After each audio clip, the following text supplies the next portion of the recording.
চাই প্রতিটি নাগরিকের ভোটারের হক, প্রত্যেক ভোটারের হককে আমরা দিয়ে দিতে। অতএব পিআর পদ্ধতি এমন একটি পদ্ধতি যে ভোটারদের সম্মান এবং ভোটারের মর্যাদা আমরা প্রদান করতে পারবো।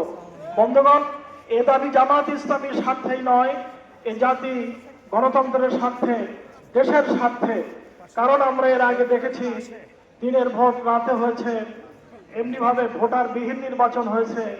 এই যাতে আর না হয়, এই প্রহসন যাতে না হয়, রাজপথে আবার যাতে করে রক্ত না ঝরে, তার জন্য আমাদের এমন একটি পদ্ধতি আমরা গ্রহণ করতে চাই।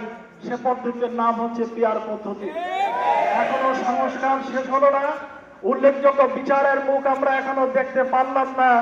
অতএব আমরা নির্বাচন ফেব্রুয়ারিতে চাই। এটা আমাদের প্রথম দাবি ছিল যে ফেব্রুয়ারি নির্বাচন হোক, এটা আমি জামাতের দাবি ছিল।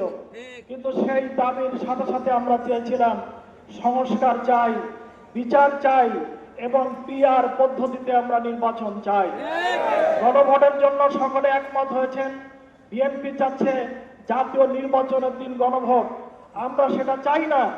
আমরা চাই নভেম্বর মাসের ভিতরেই গণভোট অনুষ্ঠিত হতে হবে পিআরের দাবিতে এবং জুলাইয়ের সনদ বাস্তবায়ন করার দাবিতে।